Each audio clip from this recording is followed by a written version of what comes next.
ఓం ఓం ఓం ఓం శ్రీ గురుభ్యో నమః. అథ ఉపనిషత్ శాంతి మంత్రం.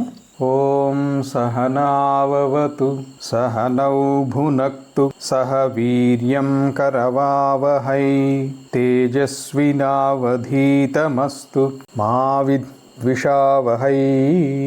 ఓం శాంతి శాంతి శాంతి. నచికేతసుడు అడిగినటువంటి మూడో వరం కింద ఆత్మతత్వాన్ని వివరిస్తూ శ్రేయోమార్గము ప్రేయోమార్గము రెండు ఉన్నాయి. ప్రేయోమార్గం అనేటువంటిది పునః మళ్ళీ జన్మ మరణ దీంట్లోనే తిరుగుతూ ఉంటుంది. శ్రేయోమార్గం అనేటువంటిది ఉత్తమమైనటువంటిది. ధీరుడైనటువంటి వాడు దాన్ని ప్రాప్తింపగలుగుతాడు. నీకు అలాంటి వైరాగ్యము వివేకము ఉన్నాయి, అది సంతోషము. నీలాంటి శిష్యులు లభించుగాక మాకు అని ఈ విధంగా చెప్తూ ఈ ఆత్మతత్వాన్ని వివరిస్తూ యమధర్మరాజు వారు ఇది యుక్తితోటి పొందేటువంటిది కాదు, వాదోపవాదాలతోటి దీన్ని నిర్ధారించడానికి సాధ్యమయ్యేటువంటి అంశము కాదు. నైషాతర్కేణ మతిరాపనేయ ప్రోక్తాన్యేనైవ సుజ్ఞానాయ ప్రేష్ఠ యాం త్వం ఆపః సత్యధృతిర్బతాసి త్వాదృంగ్నో భూయాన్నచికేత ప్రష్ట అనే 9వ మంత్రంలో నచికేతసుడిని నీలాంటి ధీరుడు, నీలాగా తెలుసుకోవటానికి ఉత్సాహం ఉండేటువంటి శిష్యుడు లభించుగాక అని చెప్పి నైషాతర్కేణ మతిరాపనేయ ప్రోక్తాన్యేనైవ సుజ్ఞానాయ ప్రేష్ఠ యాం త్వమాప సత్యధృతిర్బతాసి త్వాదృంగ్నో భూయాన్నచికేత ప్రష్ఠ. అంటే నీలాంటి అడిగేటువంటి శిష్యుడు మాకు లభించుగాక. ఇది తర్కంతో లభించేటువంటి అంశము కాదు, తర్కించి నిర్ధారణకు వచ్చేటువంటి అంశము కాదు. ఇలా చెప్పుకున్నాము. ఇప్పుడు 10వ మంత్రము నాతో పాటు చెప్పండి. ఇక్కడ 10వ మంత్రంలో కర్మఫలము యొక్క అనిత్యత గురించి చెప్తున్నారు. ఓం జానామ్యహం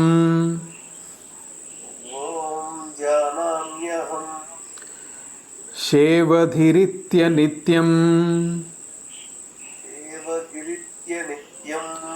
నహ్యధ్రువైః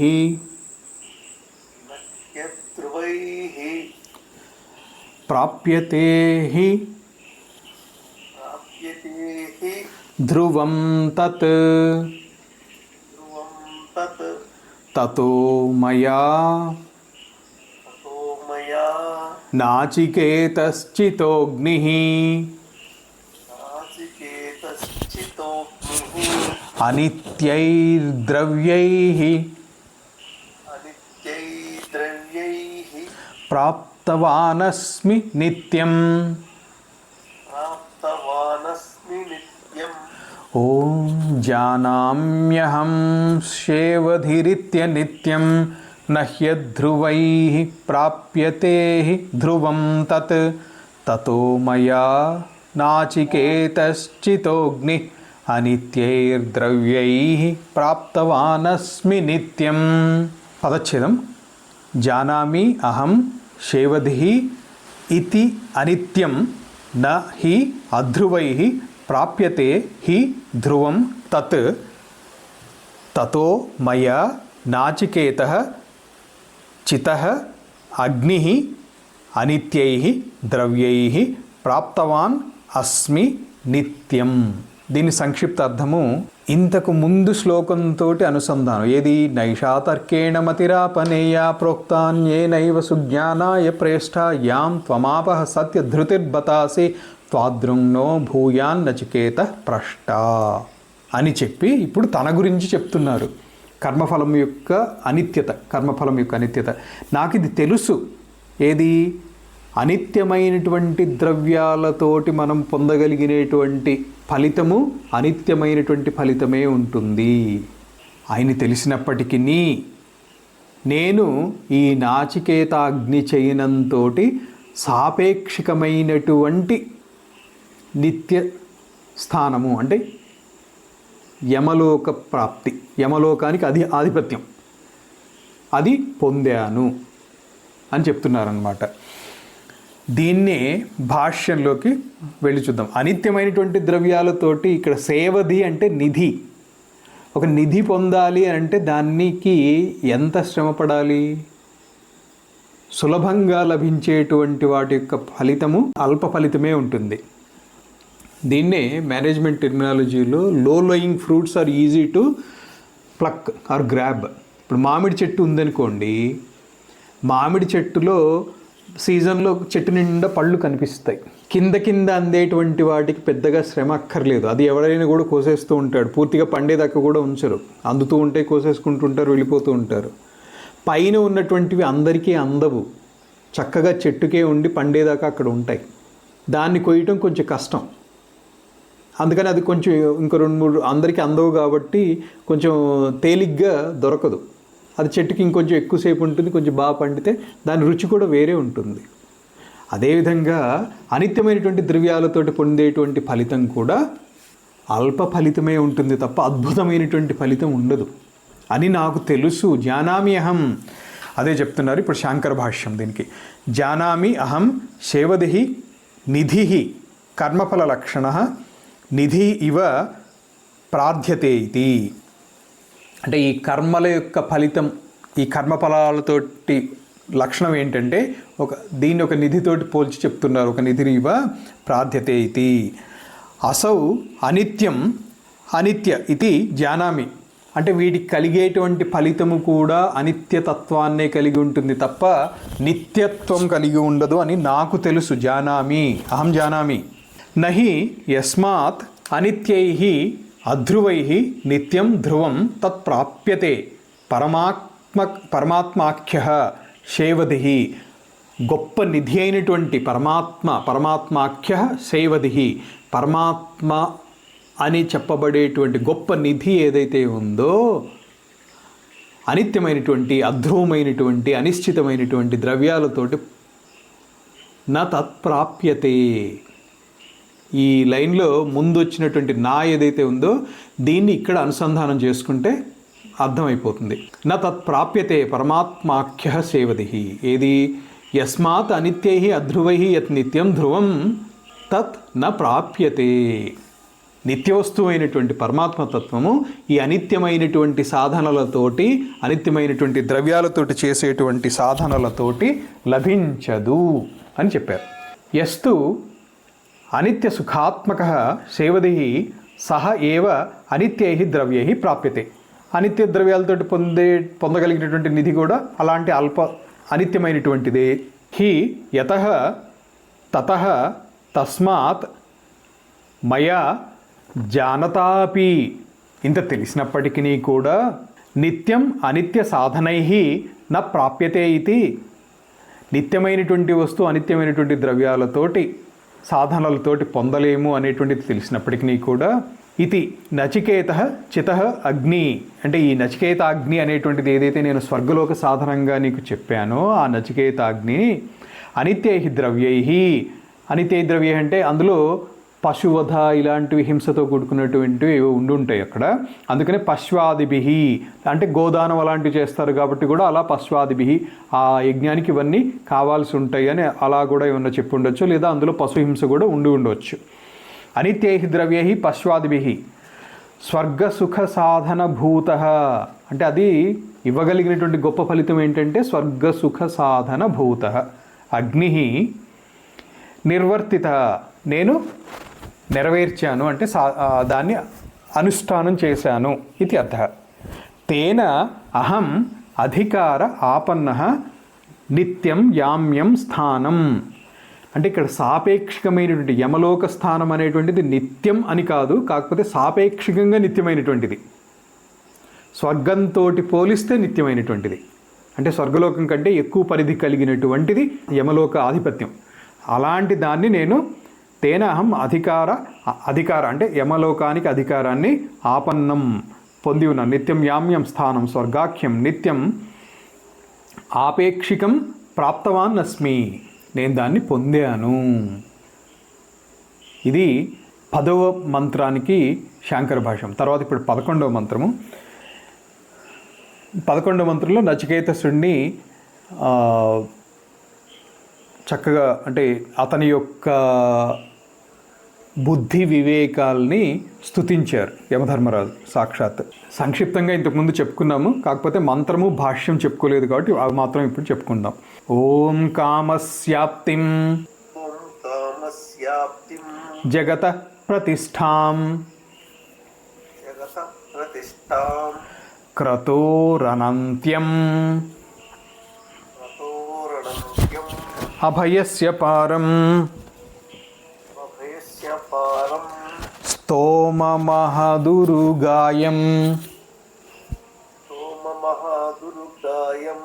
ప్రతిష్టాం దృష్ట్వా ధృత్యా ధీరో నచికేతో అత్యస్రాక్షీ.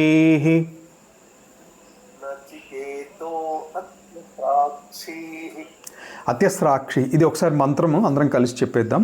ఓం కామస్యాప్తిం జగత ప్రతిష్టాం క్రతోరనంత్యమభయస్య పారం స్తోమమహదురుగాయం ప్రతిష్టాం దృష్ట్వా ధృత్యా ధీరో నచికేతో అత్యస్రాక్షీ. అత్యస్రాక్షీ అంటే అతిసృష్టవాన్, వదిలినటువంటి వాడవు. ఎవరు? నచికేతసుడు. నచికేత నీవు దీన్ని వదిలేవు. ఎలా? ధీరత్వంతో. ధృత్య అంటే ధృతి ధీరత్వం. దృష్ట్యా ప్రతిష్టాం దృష్ట్యా అంటే వీటిలో ఉండేటువంటి అనిత్యత్వాన్ని గ్రహించి నీవు చక్కగా ధీరత్వంతో వివేకంతో వీటిని వదిలేసావు. ఇవన్నీ కూడా ఎటువంటివి? ఇప్పుడు ఒక మహారాజ్యానికి రాజ్యాధిపత్యమే ఇచ్చేశాడు యమధర్మరాజు నచికేతసునికి. అలాంటి దాన్ని కూడా వదులుకోవాలంటే ధీరత్వం ఉండాలి, మరి వివేకం ఉండాలి, అందులో అనిత్యత్వాన్ని దర్శించగలగాలి. అవన్నీ నచికేతసుడు చేశాడు. ఇవన్నీ ఇప్పుడు ఒక మహారాజ్యానికి రాజు అనుకోండి, ఎంతో ప్రతిష్ట ఉంటుందా ఉండదా? ఉంటుంది. అటువంటి ప్రతిష్ట కలిగినటువంటి రాజ్యాధిపత్యాన్ని, సరదా సతూర్య అయినటువంటి దేవలోక భోగాల్ని అన్నిటినీ, బంగారాన్ని, దాన్ని అన్నిటినీ కూడా వివేకంతో ఆలోచించి అవి కాదు నాకు ఇదే కావాలి అని కోరుకున్నావు. నచికేత అత్యస్రాక్షి, నీవు ధైర్యంతో వివేకంతో వాటన్నిటినీ కూడా వదులుకున్నావు. దీనికి శంకర భాష్యం. త్వంతు కామస్యాప్తిం సమాప్తిం అత్ర ఏవ ఇహైవ సర్వే కామాః పరిసమాప్తాః జగతః సాధ్య ఆత్మ అధిభూత అధిదైవాదేహే అంటే అధ్యాత్మ అధిభూత అధిదైవాదేహే. వీటిని తాపత్రయం అంటారు. అధ్యాత్మ అధిభూత అధిదైవ. ఇంతకుముందు కూడా ఒకసారి వీటిని వివరించాను. ఆ మూడింటిని సా అధ్యాత్మ అధిభూత అధిదైవాదేహే ప్రతిష్టాం ఆశ్రయం సర్వాత్మకత్వాత్. అంటే అందరికీ కూడా, అంటే అందరికంటే సామాన్యంగా అందరికీ కూడా ఈ తాపత్రయం అనేటువంటిది వదలనటువంటిది. జగత్తులో యమధర్మరాజు నచికేతసుడికి ఇచ్చినటువంటి వరాలు ఏవైతే ఉన్నాయో అవి విశేషమైనటువంటి ప్రతిష్టని ఇచ్చేటువంటివి, కలిగినటువంటివి, ప్రతిష్ట కలిగించేటువంటివి. సర్వాత్మకత్వాత్ క్రతోః ఫలం హైరణ్యగర్భం పదం అనంత్యం ఆనంత్యం. మరి ఆ హిరణ్యగర్భ పదం అంటావా, అది భయానికి దూరమైనటువంటిది, అంటే అభయప్రాప్తినిచ్చేటువంటిది, పరా అర్థాత్ పరా నిష్ఠ స్తుత్యర్థమైనటువంటిది, అటువంటి మహత్ అయినటువంటిది. అంతేకాకుండా అణిమాది సిద్ధులన్నిటిని, ఐశ్వర్యాలన్నిటికీ కూడా గుణసంహతమైనటువంటిది.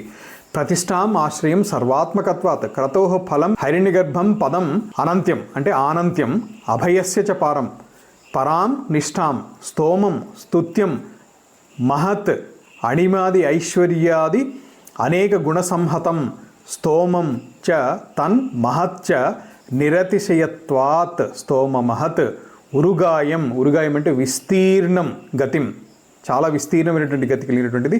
ప్రతిష్టాం స్థితిం ఆత్మనః అనుత్తమాం అపి దృష్ట్వా ధృత్యా ధైర్యేణ ధీరో ధీమాన్ సన్ నచికేతః అత్యస్రాక్షీ పరం ఏవ ఆకాంక్షన్ అతిసృష్టవాన్ అసి. అంటే వదిలేసినటువంటి వాడు, అతిక్రాంత అసి. అతిసృష్టవాన్ అసి అంటే వాటిని అతిక్రమించినటువంటి వాడివి, వదిలినటువంటి వాడివి. సర్వం ఏతత్ సంసార భోగజాతం. ఇవన్నీ కూడా అంటే ఇంక్లూడింగ్ హిరణ్యగర్భ లోక ప్రాప్తి కలిగించేటువంటివి. నచికేతాగ్ని చైనంతో లభించేటువంటిది హిరణ్యగర్భ పదవి అని చెప్పి నచికేతాగ్ని వివరణలో వచ్చినప్పుడు నేను చెప్పాను. అనంతలోకాప్తిం అనంటే అక్కడ హిరణ్యగర్భ లోక ప్రాప్తి అని చెప్పాను. ఆ హిరణ్యగర్భలోక ప్రాప్తి దాకా వచ్చింది అంటే అక్కడ లభించినటువంటిది లేదు. అణిమాది సిద్ధులు, మీకు దేవి ఉపాసకులకి అణిమాది సిద్ధులు అంటే తెలియకుండా ఉండదు. అణిమ, లగిమ, గరిమ, మహిమ, ఈసితో, సిత్వ, ప్రాకామ్య, ఇచ్ఛ, ఈ సిద్ధులన్నీ ఉంటాయి. ఈ సిద్ధులన్నీ కూడా అక్కడ ఆ హిరణ్యగర్భలోక ప్రాప్తి లభించింది అని అంటే ఇవి అన్నీ కూడా వాళ్ళకి లోబడి ఉంటాయి. ఎంతో మహాత్మ్యం కలిగినటువంటిది, ఎంతో ఈ ఇహలోకంలో ప్రతిష్ట కలిగినటువంటిది. 1 కోటి రూపాయలు ఉంటేనే అతన్ని అందరి దృష్టిలో అతని యొక్క విలువ, అతను లేదా ఆ వ్యక్తి యొక్క విలువ వేరే ఉంటుంది. కోటీశ్వరుడండి అంటారేమో. అలాంటిది ఇన్ని సిద్ధులు, విస్తీర్ణమైనటువంటి అనంత లోకాలకు సంబంధించినటువంటి పదవి, ఇవన్నీ ఎంత ప్రతిష్టని కలిగిస్తాయి. ఇవన్నిటినీ కూడా ధృత్య ధైర్యేణ ధీర నచికేత అంటే ధీమాన్ బుద్ధిమాన్ సన్ అంటే బుద్ధివంతుడమైనటువంటి నీవు అత్యస్రాక్షీ పరం ఏవ ఏకాన్ జన్నతి సృష్టవాన్నసి అతిసృష్టవాన్నసి. వీటన్నిటినీ కూడా పరం ఏవ ఆకాంక్షన్, అక్కడ పరం ఏవ ఆకాంక్షన్ అతిసృష్టవాన్, వీటన్నిటినీ కూడా నీవు తిరస్కరించినటువంటి వాడివయ్యావు. అహో బత అనుత్తమ గుణోసి, అహో బత అనుత్తమ గుణోసి, ఎంత గొప్ప గుణం కలిగినటువంటి వాడివయ్యా నువ్వు. ఎవరన్నారు ఈ మాట? సాక్షాత్ యమధర్మరాజు అన్నాడు నచికేతసుడిని. అతని యొక్క ధీర బుద్ధిని చూసి, అంటే ఒక శిష్యుణ్ణి గురువు మెచ్చుకున్నారన్నమాట. 12వది ఈరోజు చెప్పుకున్నామా?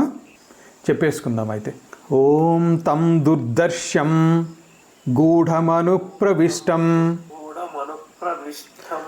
గుహాహితం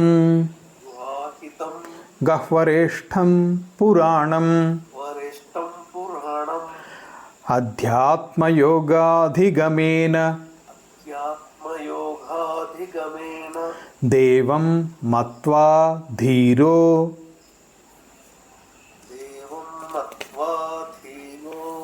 హర్షశోకౌ జహాతి.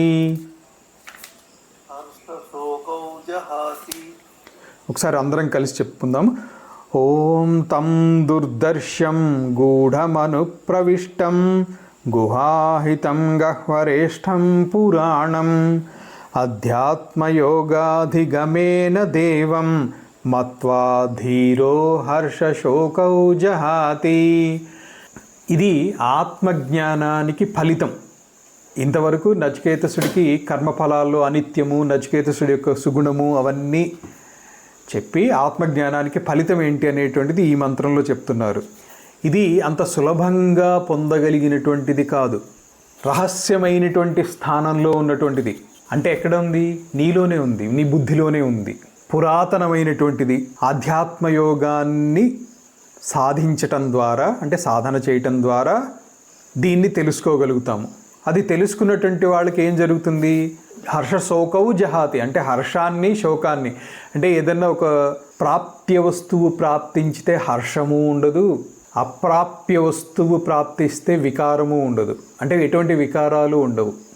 స్థితప్రజ్ఞుడు అని భగవద్గీతలో చెప్తారు చూడండి, అటువంటి లక్షణం ఇది, ఆ స్థితప్రజ్ఞ లక్షణం. స్థితప్రజ్ఞస్య కా భాష స్థితధీః కిముచ్యతే అని చెప్పి అర్జునుల వారు అడుగుతారు. దానికి విస్తారంగా భగవంతుడు చెప్తారు, శ్రీకృష్ణ భగవానుల వారు. సో అటువంటి స్థితి అన్నమాట ఇక్కడ. ఆత్మజ్ఞానం లభిస్తే ఆ స్థితి కలుగుతుంది అని చెప్తున్నారు. దీనికి శాంకర భాష్యం చూద్దాం. ఓం తం దుర్దర్శం దుఃఖేన దర్శనం అస్య ఇతి దుర్దర్శే అతి సూక్ష్మత్వాత్ గూఢం గహనం అనుప్రవిష్టం ప్రాకృత విషయ వికార విజ్ఞానైః ప్రచ్ఛన్నం ఇతి ఏతత్ గుహాహితం గుహాయాం బుద్ధౌ స్థితం తత్ర ఉపలభ్యమానత్వాత్ గహ్వరేష్టం గహ్వరే విషమే అనేక అనర్థ సంకటే తిష్టతి ఇతి గహ్వరేష్టం యత ఏవం గూఢం అనుప్రవిష్టః గుహాహితః చ అతః గహ్వరేష్టం అతః దుర్దర్శం అంటే అంత తేలిగ్గా కనిపించేటువంటిది కాదు. ఎందుకంటే గుహ్యమైనటువంటి స్థానాలు అంటే నీ బుద్ధి గుహలో ఉంది. గుహాహితం గుహాయాం బుద్ధౌ, నీ బుద్ధి గుహలోనే ఉంది, బయట ఎక్కడో వెతకక్కర్లేదయ్యా. నువ్వు ధ్యాన మార్గంలో ధ్యాన యోగంతో నీవు నీ అంతఃకరణంలోనే దీన్ని పొందగలుగుతావు.